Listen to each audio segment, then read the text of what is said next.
पूंजीवादी, समाजवादी दोनों में अंतर करना इस देश में बड़ा कठिन हो गया है।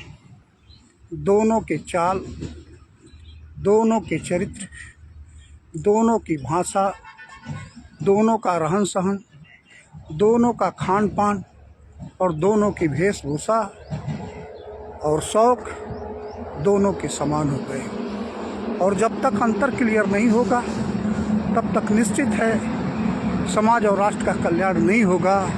आप इसी वानगी से देख लीजिए, विगत 90 के बाद से जो परिस्थितियाँ इस देश के अंदर पैदा हुई है वह पूरी तरह से निजीकरण की तरफ जा रही है। और जो भी आए निजीकरण का पूरी तौर से बढ़ावा दिए और निजीकरण के द्वारा ही तमाम लोगों की लूट हो रही है।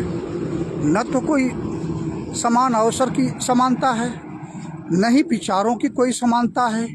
वेतन में 1 से 1000 के बीच का अंतर बढ़ता जा रहा है। और जो ये अंतर बढ़ रहे हैं वह निश्चित है इस देश के लिए घातक है। हम वही चाह रहे हैं। हम किसी को गाली तो दे देते हैं कि अंग्रेजों ने देश को लूटा, किसी को गाली दे देते हैं कि मुगलों ने देश को लूटा, लेकिन आज मैं पूछना चाहता हूँ, यह बताना कठिन हो गया है कि कौन देश को लूट रहा है, कौन देश को बचा रहा है।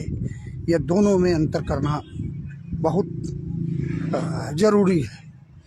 कभी हम भारत के पूर्व राष्ट्रपति भारत रत्न कलाम साहब ने अपनी एक पीड़ा व्यक्त किया था कि अगर हम मेरी बहन कंगन नहीं बेचती तो हो सकता है मेरी पढ़ाई नहीं हो पाती, और जब पढ़ाई नहीं हो पाती तो हो सकता है मैं वैज्ञानिक नहीं बन पाता।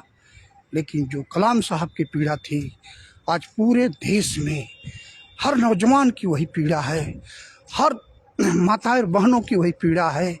तमाम सारे बच्चे इतनी मेधावी हैं लेकिन उनके माँ बाप के पास पैसा नहीं है कि अपने बच्चे को सही रास्ते पर ला सके, उनको अच्छी शिक्षा दिला सके।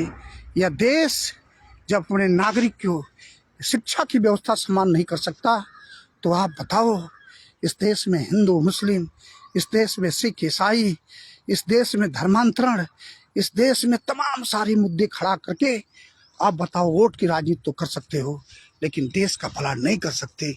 आओ हम संकल्प लें, हम समान अवसर की समानता, पूरे देश में एक समान शिक्षा, एक समान अवसर, वेतन और तमाम सारी सुविधाएं हम अपने नागरिकों को दे सकें।